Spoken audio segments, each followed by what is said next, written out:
everyone, and I mean everyone, tells you to create a lead magnet. But there's something that no one is telling you about lead magnets. Keep watching to find out what it is. Hey family, it's Janelle. If you're new here, welcome. I help business owners to create and market online courses. And in one of my previous videos, I talked about the 7 top lead magnet ideas that actually convert. But there's something else that I want to say about lead magnets, and I'm not going to bury the lead here. Anyway, I couldn't, okay, never mind. Anyway, having a lead magnet, simply creating a lead magnet is not going to guarantee that your business grows. And let me just be direct. It's not necessarily going to correlate to sales. So let's dig in and find out what you need to consider when you're creating a lead magnet and why there's not that direct correlation. So what are the key things that you need to keep in mind when you are creating your lead magnet?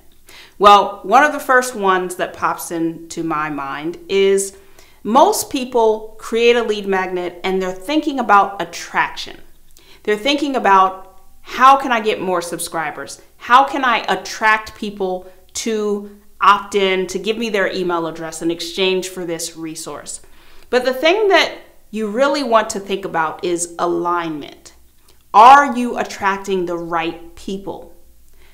Are you attracting the right segment of your audience? And this makes a lot of sense when you think about sales. A lot of people who have a business, they understand that their offers need to align with their ideal customers' needs. Well, that's the same thing with your lead magnet. You really want to take that same thought process and say, does this lead magnet attract the people that I want to do business with? Now, I'll give you an example. When in one of my previous videos, I talked about my 7 top lead magnet ideas that convert. And one of those ideas, I gave you the example of a checklist or a chart that I created to help people choose the best online course platform for them. And that lead magnet converted extremely well. It was easy to create. It solved one specific problem. It checked off all of the criteria for a good lead magnet. However, what I found over time was the people who opted in for that lead magnet were not a good fit for my services or my products. Frankly, they were people who kind of obsessed with choosing the right tool to the point of inaction. And I learned this the hard way because I would check in, they would email me so excited, and I would check in 3, 6, 12 months. And a lot of times they would still be in the same place. So I had to make the hard decision of killing that lead magnet because I realized that it wasn't attracting my ideal customer. So hopefully that sheds some light on what I mean by the importance of alignment. So what are some other things to keep in mind when it comes to lead magnets?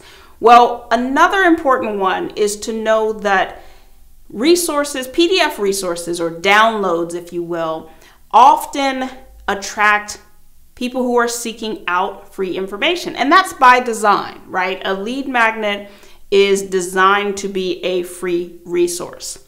However, there's additional things to consider depending upon your other marketing strategies.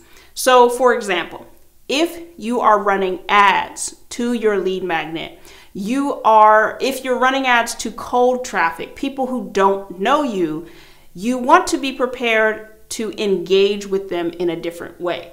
Because otherwise, if you haven't built that know, like, and trust, there's a higher chance that they are going to sign up for your lead magnet, especially if it's just a checklist or simple download, and then unsubscribe. Or they'll sign up and they just won't engage. So you really want to consider, are you sending your lead magnet, if you're running ads, to a cold audience or a warm audience? How are you following up with people after they get your lead magnet? Are you nurturing that relationship and building it so that they can understand what you do and begin to get to know you and trust you?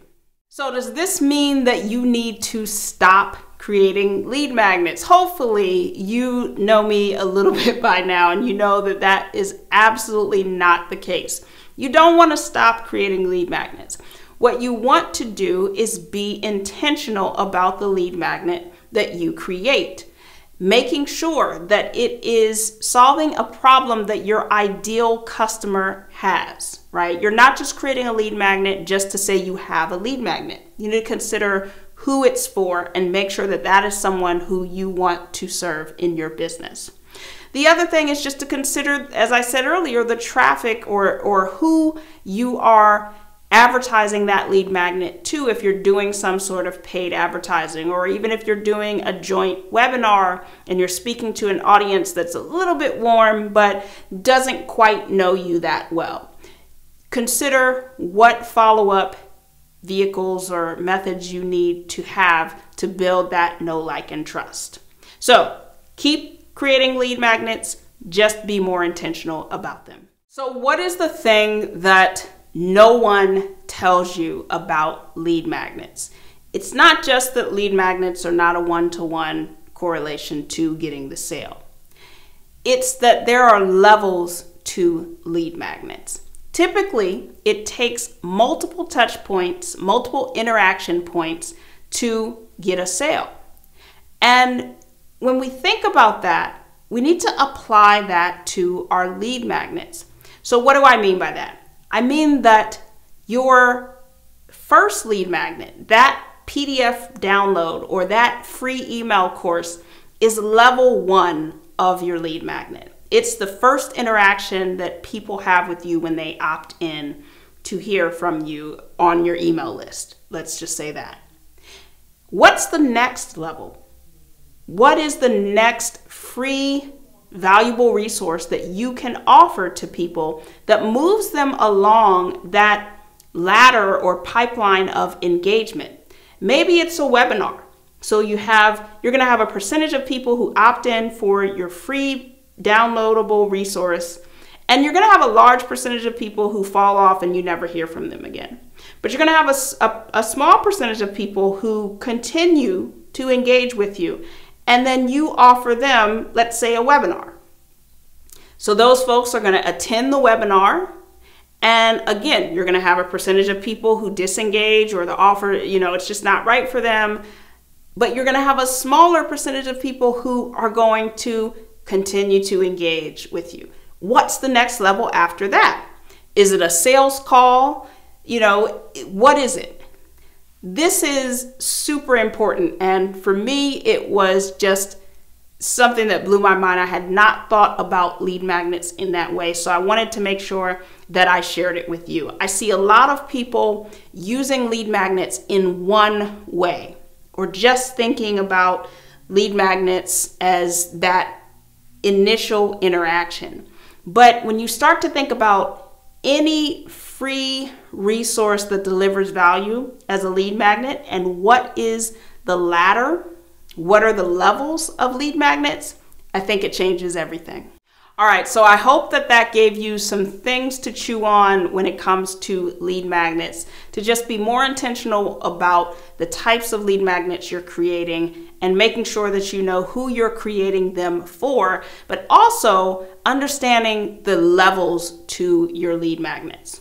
So if you enjoyed this video, please be sure to give me a thumbs up. And let me know down in the comments what kind of lead magnets you're creating, and if this was something that you've thought about. And I would love to just hear what you're doing with lead magnets.